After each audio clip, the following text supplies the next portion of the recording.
I've got the transmission, all the gears pulled out of there. Kind of got those laid to the side. I tried to keep them together as best as I could, but pieces started falling everywhere. Little dowels that are in that little riser thing. I don't know what they call it. So it's going to be kind of a challenge to get that thing back together. Now, I didn't plan on doing anything with the transmission. I don't have these bearings. These this needle bearing here, I don't have it. I don't have any of these that deal with the transmission or the gears back there. All I have is the main bearings. I do have some seals for the outside of that, but no bearings. Again, we're replacing the crank. Now, if I was trying to keep this crank, I would be a little bit more careful about this kind of thing.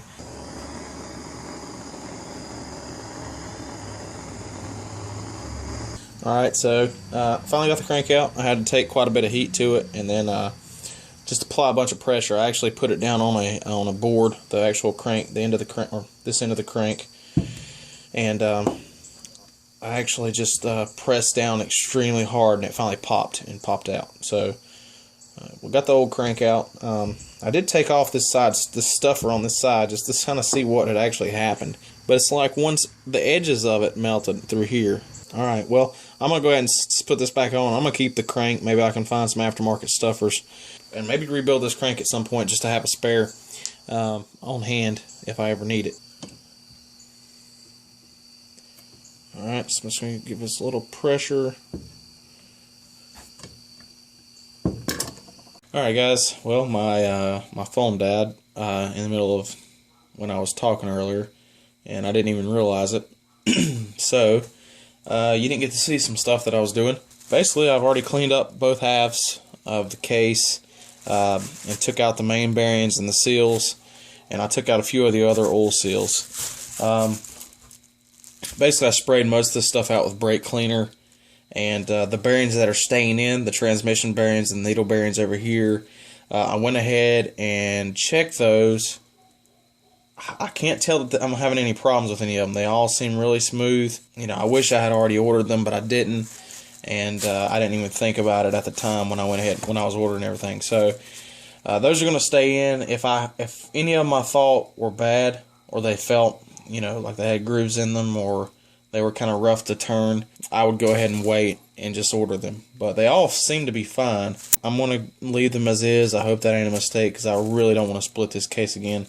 Anyway, so I went ahead and removed the main bearings, and what I did to do that is on this side, I took the torch to them. I heated it up really hot, flipped it around real quick to this side, and I took a socket, and I put the flat end of the socket, or the solid end of the socket, onto the inner race of that bearing. I had tapped it 3 or 4 times, and it popped right out. Same thing for the other side.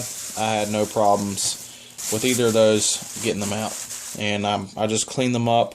I wiped them out really good. I went ahead and put the main bearings in the freezer. I'm gonna leave those in the freezer overnight. I have time to do it tonight, but the bearings, I didn't even think about it, and I didn't put them in the freezer early enough. But so tomorrow I'm gonna put the bearings in. I'm gonna go ahead and put these 2 main seals in, the crank seals. Go ahead and put both of those in,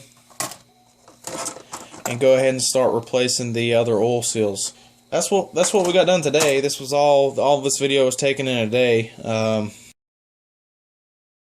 and kind of a short day. The new day, I went ahead and put the main bearing in on the clutch side case. I went ahead and put the main bearing in, and I went ahead and put the oil seal in on this side.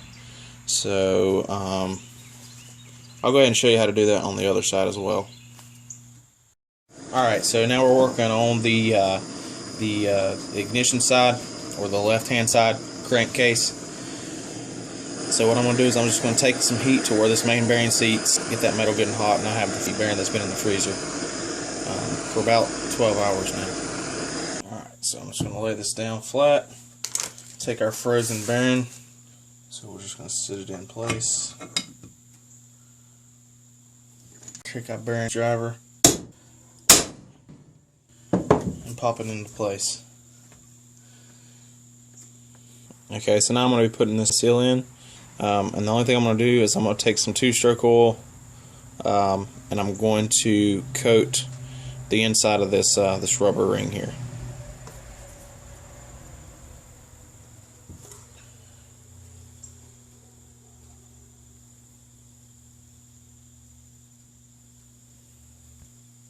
Alright, so now I'm going to take my seal driver and I'm just going to pop that into place just like I did with the actual bearing itself.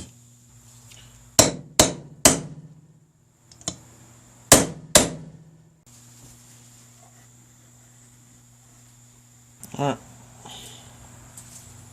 and that side's about ready to go. Okay, now I'm going to install the countershaft seal. Not a lot different than this one.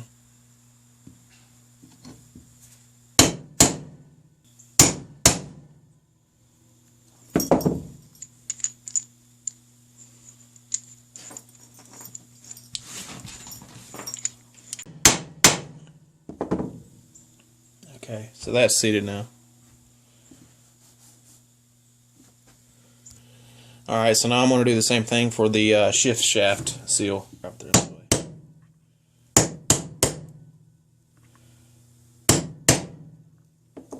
Alright, so now I'm going to be putting in the seal for the Kickstarter up here. Alright, so I'm getting ready to mount the new crank in the case. And I just want to show you the big difference here of that big end bearing from the new crank and the old one. So this one spins around freely, very easily.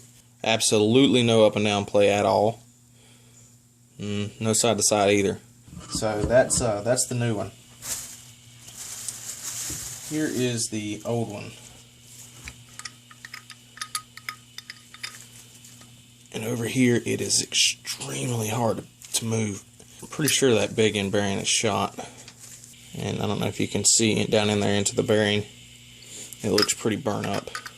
Guys, so the next big job here is to actually get this crank in. So I've actually just kind of seated it in right now on this is the right hand side of the case, the side where the clutch is. So that is the side I'm going to try to get it pressed into first.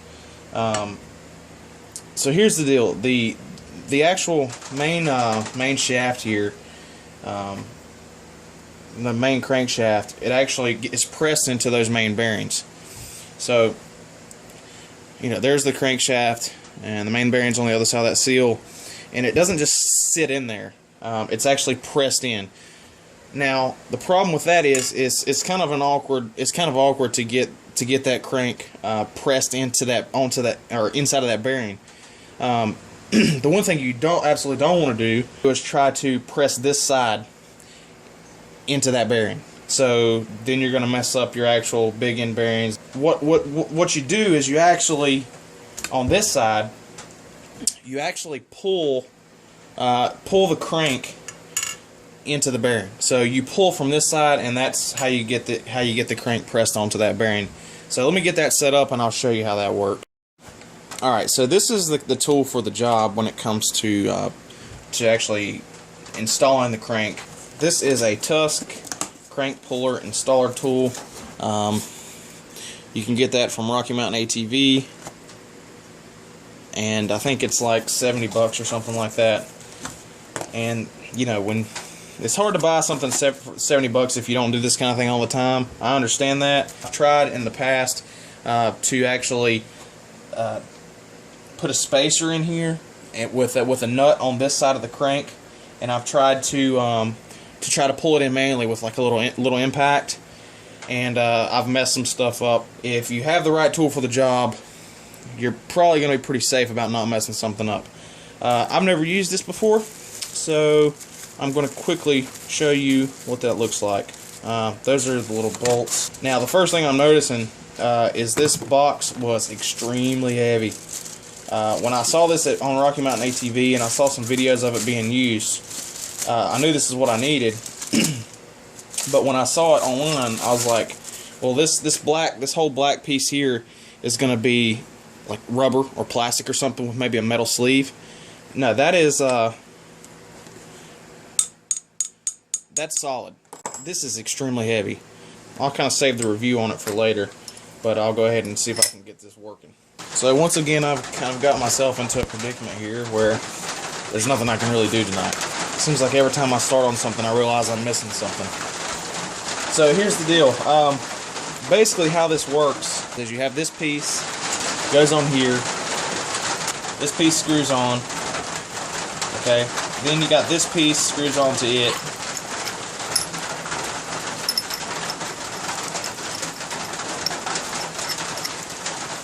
like that, and you got this piece sticking out of here. So basically all you're doing is you have the crankshaft hooked into here, and you tighten down this nut on the top, and basically what you're doing is you're just pulling the crankshaft towards you. So this rests on here, and you're just pulling the crankshaft towards you. So the problem that I have is I didn't read what this kit came with, and no doubt this is an excellent tool. I can tell just by looking at it. It's pretty high quality, really heavy. It's nice. I'm gonna use it for a long time. I'm sure it'll never break. The problem is it comes with a 10mm and a 12mm nuts, or adapters as they call them. This is a 14mm end with a so it's an M14 by 1.25. This nut that actually goes on there. All right.